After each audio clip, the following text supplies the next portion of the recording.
गुरु और शिष्य की कहानी। एक गुरु और शिष्य जंगल से होते हुए अपने गांव जा रहे थे। अंधेरा काफ़ी हो चुका था। शिष्य ने अपने गुरु से कहा कि गुरुजी, काफ़ी रात हो चुकी है, अगर आप कहें तो आज की रात यहीं आसपास के किसी गांव में गुजार लें। गुरुजी ने अपना सर हिलाया और वो आसपास के गांव में एक छोटे से घर के पास जाकर पहुँचे।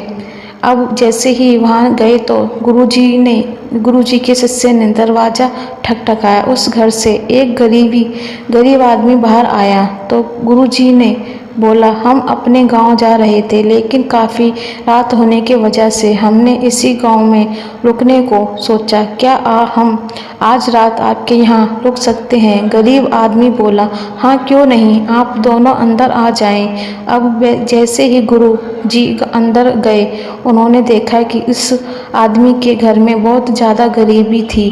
गुरुजी ने उससे पूछा कि आप काम क्या करते हो? वह गरीब आदमी बोला कि मेरे पास बहुत सारी ज़मीन है।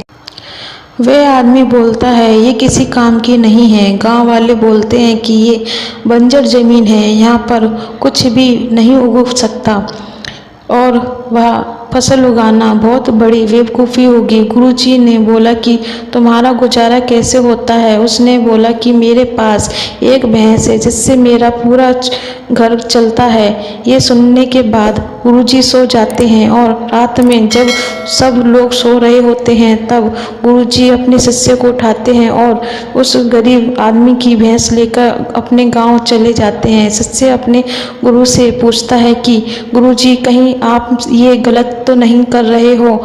उस गरीब आदमी की रोजी रोटी उसी भैंस की वजह से चलती है।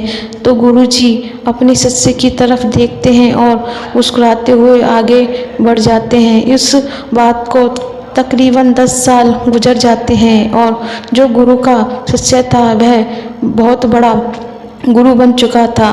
तो एक दिन उसे उस गरीब आदमी की याद आती है कि मेरे गुरुजी ने उस आदमी के साथ अच्छा नहीं किया था, मुझे एक बार चलकर देखना चाहिए कि वह आदमी अब किस स्थिति में है।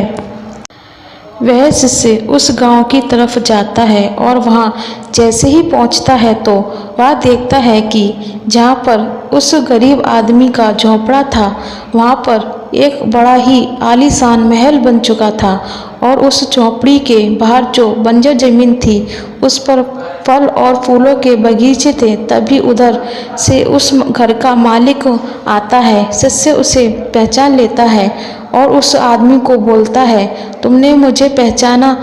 मैं अपने गुरुजी के साथ आया था, हमने एक रात के लिए आपके यहाँ रुके भी थे। वह आदमी उसे पहचान लेता है और बोलता है कि उस रात में आप कहाँ चले गए थे? और उस रात के बाद भी मेरी भैंस भी चली गई थी। मेरे पास कोई रास्ता नहीं था तो मैंने अपने ज़मीन पर मेहनत की और फसल निकल आई और आज मैं इस गांव का सबसे बड़ा और सबसे अमीर आदमी बन चुका हूँ। ये सुनने के बाद शिष्य की आंखों में अपने गुरुजी के लिए आंसू आ गए और उसे ये बात अब समझ में आई और वो रोने लगा। इस कहानी से हमें ये सीख मिलती है कि हमारे अंदर ऐसी बहुत सी टैलेंट छुपी हुई हैं, लेकिन हमें कोई ना कोई चीज़ रोक कर रखती है। तो आपके फैमिली वाले भी हो सकते हैं, आपको जॉब भी हो सकती है, कुछ और भी हो सकता है। देखिए आपके पास भी तो भैंस जैसी कोई दूसरी चीज़ तो नहीं है जिसने आपको आगे बढ़ने से रोक रखा हो। मुझे उम्मीद है कि आपको इस कहानी से कुछ सीख ज़रूर मिली होगी। इस कहानी को अपने दोस्तों के साथ शेयर करें। मेरे इस चैनल को सब्सक्राइब कर लें ताकि आपको ऐसे ही मोटिवेशनल वीडियो मिलती रहें। जय श्री श्याम।